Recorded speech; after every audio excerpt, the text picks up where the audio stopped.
Sir నమస్కారం sir. నమస్తే. Sir Vallabhaneni Vamsi జైల్‌లో నరకం చూస్తున్నారు, తనకి నరకం చూపిస్తున్నారు అంటూ పేర్ని నాని కొన్ని ఆరోపణలైతే చేశాడు సార్. ఆ జైల్‌లో మరి నిజంగా ఈ స్థాయిలో ఉంటుందా?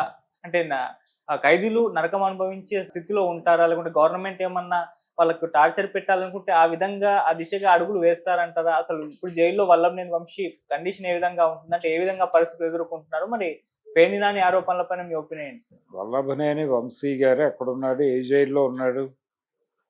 ఏ జైల్లో ఉన్నాడు? అనే దాన్ని బట్టి ఉంటుంది. హ్మ్. రాజమండ్రి జైల్లో ఒక పద్ధతి ఉంటుంది. హ్మ్. విజయవాడ జిల్లా జైల్లో ఒక పద్ధతి ఉంటుంది. హ్మ్. విజయవాడ జిల్లా జైలు, గన్నవరంలో కూడా ఒక జైలు ఉంది. ఓకే. గన్నవరంలోనూ జైలు ఉంది. మచిలీపట్నంలో కూడా ఒక జైలు ఉంది. అయితే జిల్లా జైళ్లలో సౌకర్యాలు పరిమితంగానే ఉంటాయి. హ్మ్. సెంట్రల్ జైల్లో ఉన్నన్ని సౌకర్యాలు ఇక్కడ ఉండవు. హ్మ్. ఉండకపోవడానికి కారణం ఏంటంటే రిమాండ్ ప్రిజనర్స్ ఎక్కువ మంది ఉంటారు. వాళ్ళు ఈరోజు వెళ్తారు, రేపు బయటికి వెళ్ళిపోతారు, బెయిల్ వచ్చేస్తుంది. రిమాండ్ ప్రిజనర్స్ ఎక్కువ శాతం ఉంటారు. అలాగే పెద్ద నేరగాళ్ళని అక్కడ ఉంచరు. అంటే పెద్ద సెక్షన్స్ ఉంటాయి కొన్ని. ఇప్పుడు సపోజ్ టాడా యాక్ట్ ఉందనుకోండి. హ్మ్. టాడా లాంటి యాక్ట్స్ పెట్టినటువంటి నేరస్తులు వాళ్ళు తీసుకోరు. వాళ్ళని ఖచ్చితంగా సెంట్రల్ జైలుకి పంపించమని అడుగుతారు. ఓకే. అంటే అక్కడ భద్రతకి సంబంధించిన సమస్యలు కూడా ఉంటాయి. అయితే విజయవాడ జిల్లా జైలుకి సంబంధించి 3 బ్లాక్స్ ఉన్నాయి అక్కడ.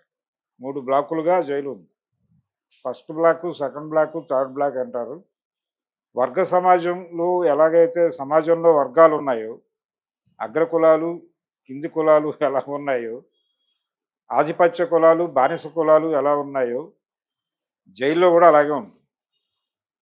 జైల్లో ఫస్ట్ బ్లాక్‌లో ఇన్‌ఫ్లుయెన్స్ ఉన్నటువంటి వాళ్ళందరూ ఉంటారు.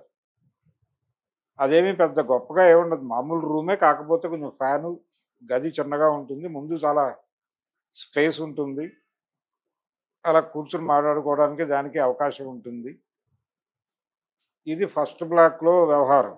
కానీ రాజమండ్రి జైల్‌లో లాగా పడుకోవడానికి ఒక గట్టు ఉండదు. సిమెంట్ గట్టు ఉంటుంది అక్కడ రూమ్స్‌లో. హ్మ్. అది అది కూడా ఒక మనిషికే. అంటే జైల్‌లో గదికి పద్ధతి ఏంటంటే వేస్తే సింగిల్ లాకప్ వేస్తారు ఒకరిని. లేదంటే ముగ్గురినేస్తారు. ఇద్దరిని వేయరు. హ్మ్.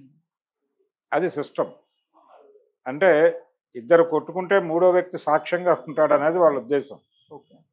అందుకని ఇద్దరిని వేయరు. వేస్తే ఒకరినేస్తారు, లేదంటే ముగ్గురినేస్తారు. ఆ ముగ్గురిలో ఒకడే పడుకోగలడు. మిగిలిన ఇద్దరు కింద పడుకోవటమే. లోపల ఒక అటాచ్డ్ వాష్‌రూమ్ ఉంటుంది. వాష్‌రూమ్ అంటే అదేం పెద్ద రూమ్‌లా ఉండదు. హ్మ్.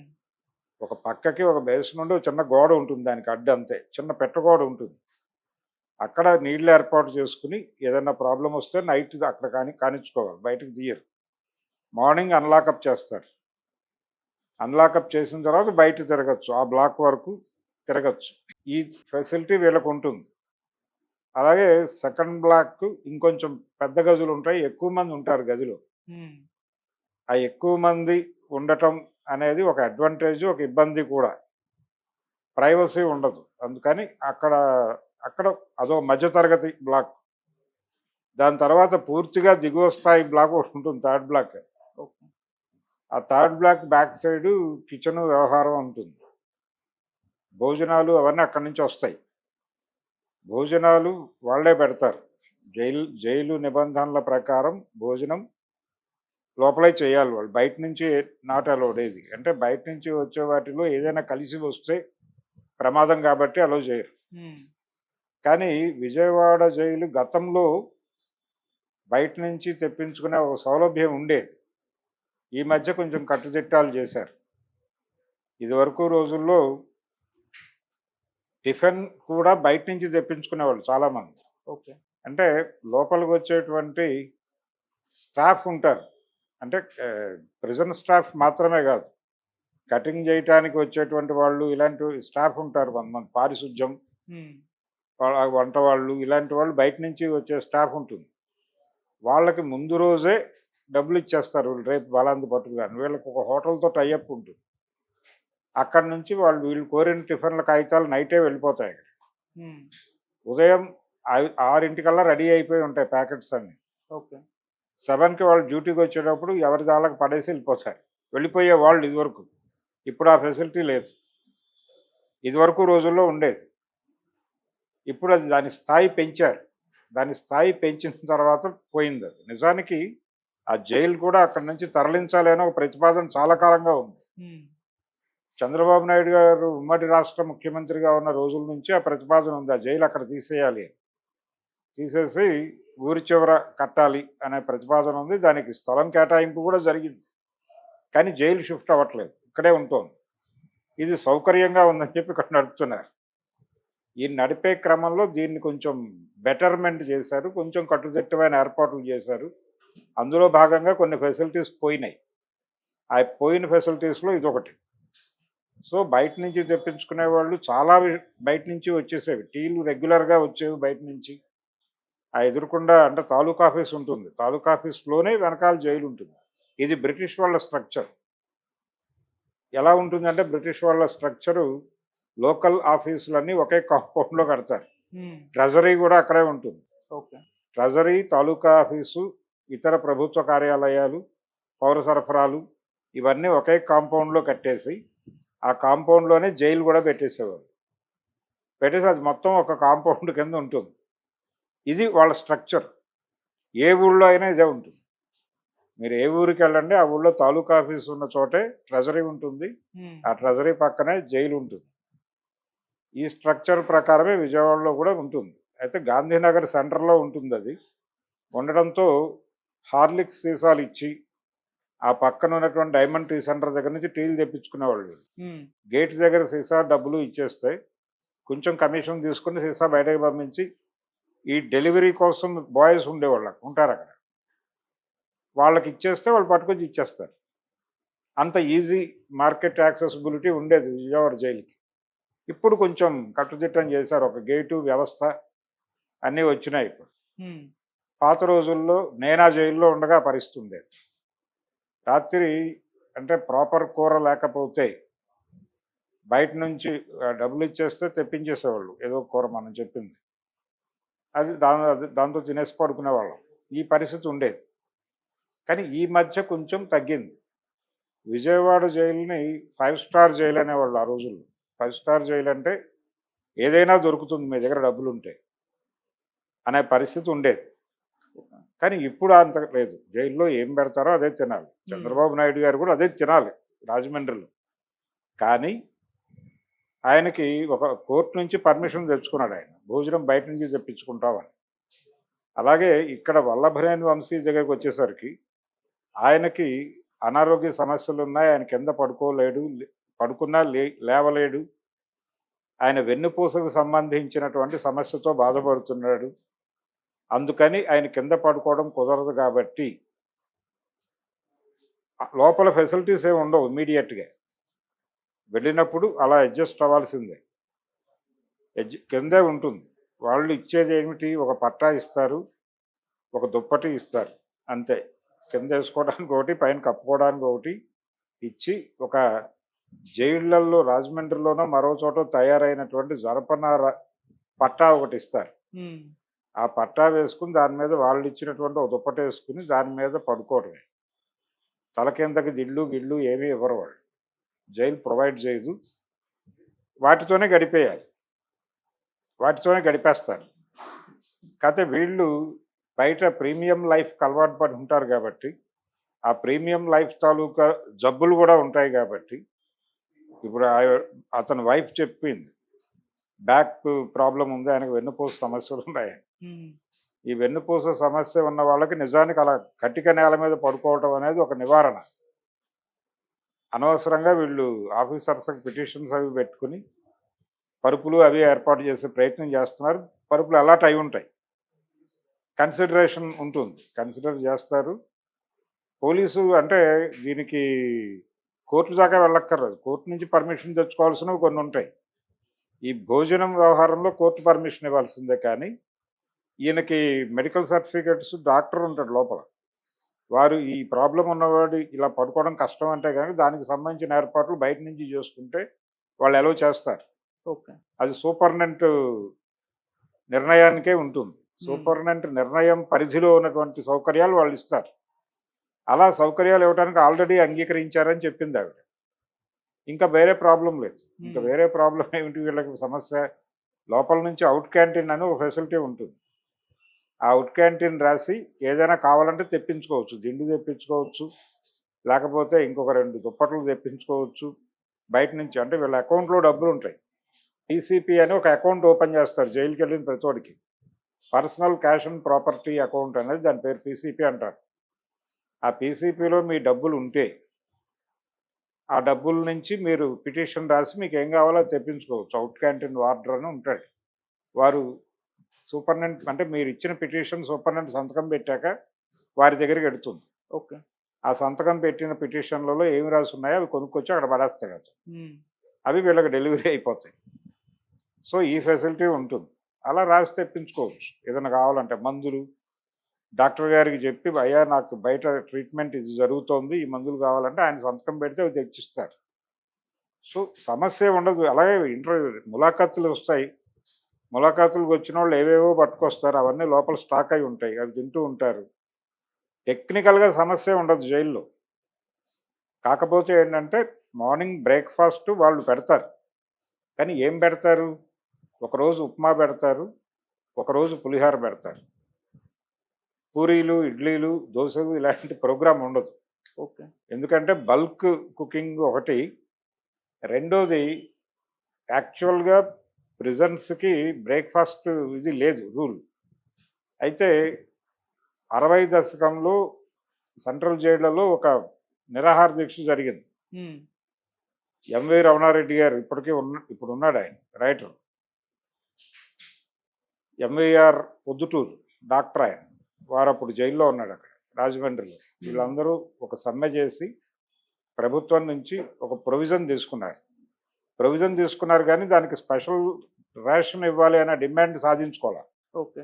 దాంతో ఏంటి వీళ్ళకి భోజనాలకి దానికి ఇచ్చినటువంటి అలాట్మెంట్లోనే బ్రేక్ఫాస్ట్కి కొంత రైస్ తీశారు విడిగా. అది ఒకరోజు బియ్యపు రవ్వ ఉప్మా వస్తుంది, ఒకరోజు అదే బియ్యం పులిహార చేసి పంపిస్తారు. అవి తినాలంతే. అవి తినేసి అక్కడ టీ వస్తుంది, టీ ప్రొవిజన్ ఉంది. సో టీ తాగేసి అలా ఉంటే మధ్యాహ్నం భోజనం వస్తుంది. భోజనం పట్టుకొని అంటే ప్లేట్లు తీసుకెళ్ళి నిలబడితే వాళ్ళు పెడతారు. అది ఎక్కడో చోట తినేసో లేదు లోపల పెట్టుకుని నెమ్మదిగా తినో ఏదో చేయాలి. ఈవినింగ్ లాకపోవడానికి ముందే భోజనం సరఫరా చేసేస్తారు. ఈ భోజనం తిని లోపలికి వెళ్ళేవాళ్ళు ఉంటారు, లోపల పెట్టుకుని తర్వాత తినేవాళ్ళు ఉంటారు, వాళ్ళ పద్ధతి. అయితే ఈ ఫస్ట్ బ్లాక్లో అలాట్మెంట్ ఇచ్చుంటారు ఇతనికి, వల్లభనేని వంశీకి. అక్కడ సౌకర్యాలు బాగానే ఉంటాయి. అలాగే బయట నుంచి తెప్పించుకోవడానికి సంబంధించిన సౌకర్యాలు కూడా బాగానే ఉంటాయి. అంత ఇబ్బందులు ఏమి ఉండవు. వీళ్ళు చెప్తున్నంత ఇబ్బందులు డెఫినెట్గా ఉండవు.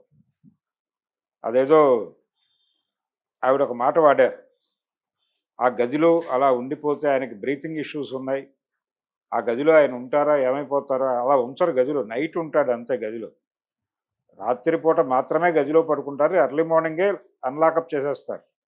అక్కడి నుంచి బయటే కూర్చోవచ్చు ఆయన. ఓకే. బయట కూర్చోవచ్చు. ఆయన బయట నుంచి చైర్ తెప్పించుకుని కూడా వేసుకుని కూర్చోవచ్చు. ఎవడో అభ్యంతరాలు చెప్పరు అక్కడ. అలా గడిపేయచ్చు. పేపర్లు తెచ్చి పెడతారు. పేపర్లు ఎలాగో వస్తాయి లోపలికి, అన్ని పేపర్లు వస్తాయి, చదువుకోవచ్చు. ఈ మధ్య టీవీ ఏర్పాటు కూడా చేశారు. కమ్యూనిటీ టీవీ ఏదో ఉంటుంది, వెళ్ళి అక్కడ కూర్చుని చూసుకోవచ్చు. లేదంటే లోపల తన గదిలో తను కూర్చుని హాయిగా పేపర్లు చదువుకోవచ్చు.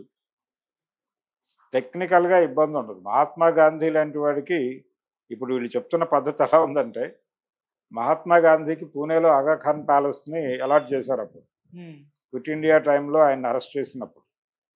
అందులో వంటవాళ్ళు అందరూ ఉండేవాళ్ళు. ఆయన కస్తూరిబా కూడా అందులోనే ఉండేది. ఆయన అంతా అందులోనే గడిపాడు. బయట కాపలా ఉండేది అంతే. ప్యాలెస్లో ఉంచారు ఆయన గాంధీని.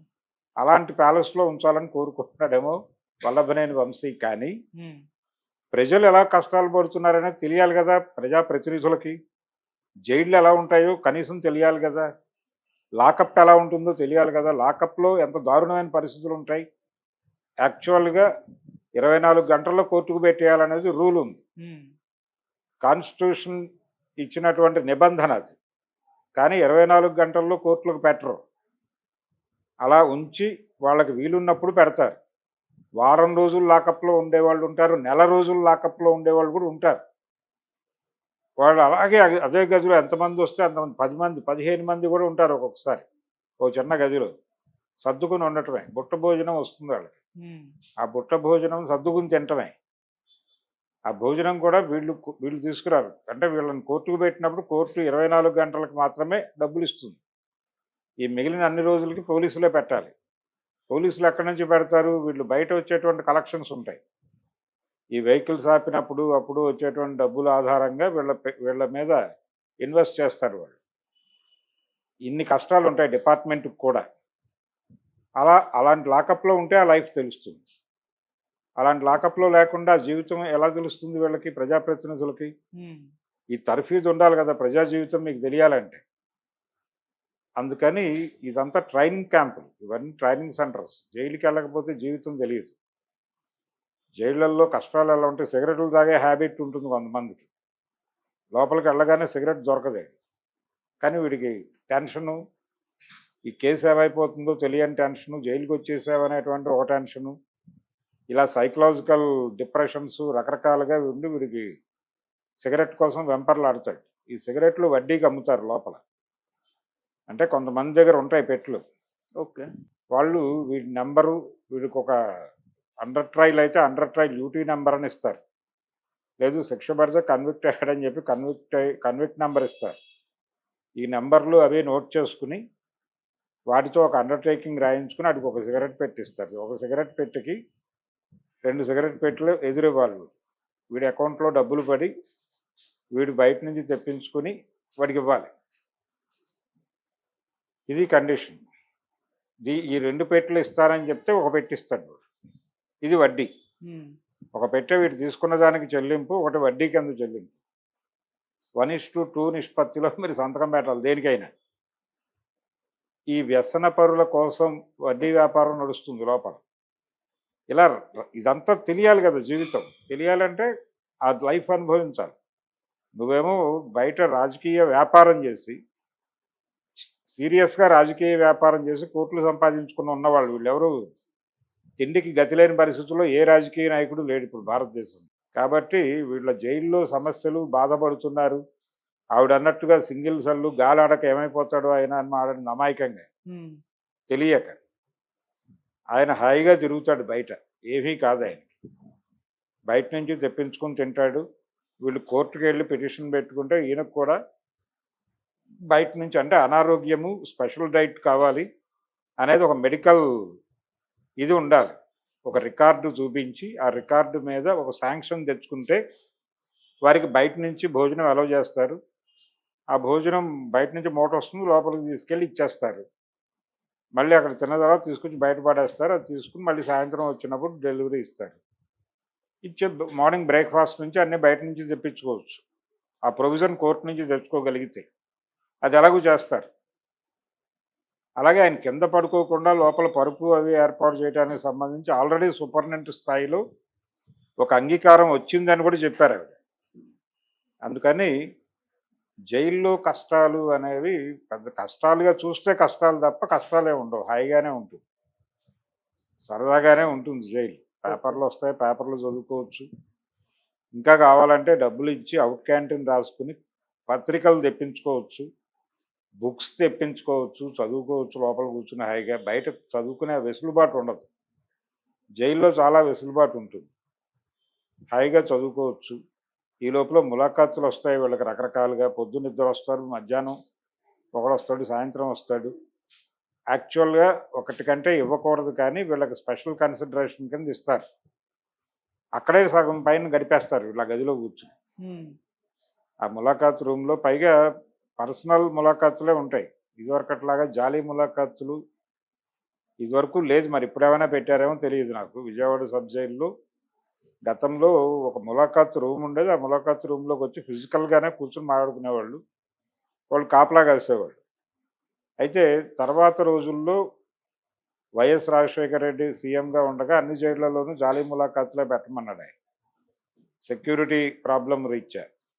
అలా ఒకవేళ ఇప్పుడు ఏమైనా జాలీ ములాఖాతులు ఉన్నాయేమో కానీ వీళ్ళకి స్పెషల్ కన్సిడరేషన్ కింద ములాఖాతులు ఏర్పాటు చేస్తున్నట్టుగానే మనకు అర్థమవుతుంది. ఉమ్, ఎందుకంటే జగన్మోహన్ రెడ్డి గారు వెళ్ళి మాట్లాడాడు, పేరు నాని గారు వెళ్ళి మాట్లాడాడు, ఆవిడ రెగ్యులర్గా వెళ్ళి మాట్లాడుతున్నారు, అతని వైఫ్. సో ఆ ప్రాబ్లం ఏం లేదు. ఇంట్లో వాళ్ళు పట్టించుకోకుండా అసలు వదిలేసిన వాళ్ళు చాలామంది ఉంటారు లోపల. లోపల ఏదో ఇలాంటి వాళ్ళకి పని చేసి పెట్టి, ఇలాంటి వాళ్ళకి బట్టలు ఉతికి వీళ్ళు ఇచ్చే డబ్బులతో బతికే వాళ్ళు కూడా ఉంటారు లోపల. లోపల వీళ్ళకి పాలేరులు దొరుకుతారు డెఫినెట్గా. అది ప్రెజెంట్ వాళ్ళే ఏర్పాటు చేస్తారు కూడా. వాళ్ళకి బీడీలు సిగరెట్లు కొనుక్కోవడానికి డబ్బులు కావాలి కాబట్టి వీళ్ళ దగ్గర డబ్బులు తీసుకుని వీళ్ళ గిన్నెలు కడుగుతూ వీళ్ళ సేవలు చేసుకుంటూ వీళ్ళ దుప్పట్లు ఉతుకుతూ వీళ్ళ బట్టలు ఉతుకుతూ బతుకుతారు. ఇది అన్ని జైళ్లలోనూ ఉంది ఈ బానిస వ్యవస్థ. బయట సమాజంలో ఎన్ని దరిద్రాలు ఉన్నాయో అన్ని దరిద్రాలు జైల్లో కూడా ఉంటాయి. ఉమ్, కాబట్టి జైలు సమాజానికి ఒక నమూనాగా మాత్రమే ఉంటుంది, ప్రత్యేకంగా ఏమి ఉండదు. ఓకే. విచిత్రమైన సమస్యలు ఏమి ఉండవు. మనుషులే ఉంటారు లోపల. ఇతను మనిషి అవునో కాదో నాకు తెలియదు. ఎవరు ఈ వల్లభనేని వంశీ మనిషి అయితే ఉమ్, లోపల ఉండే మనుషులు అనుభవిస్తున్న కష్టాలు మనం అనుభవించడానికి ఏమొచ్చింది ప్రాబ్లం? మన తోటి మనిషిగా పడుతోంది అక్కడ. ఆయన ఫస్ట్ బ్లాక్లో ఉండుంటాడు, థర్డ్ బ్లాక్లో ఇంకా దారుణంగా ఉంటుంది పరిస్థితి.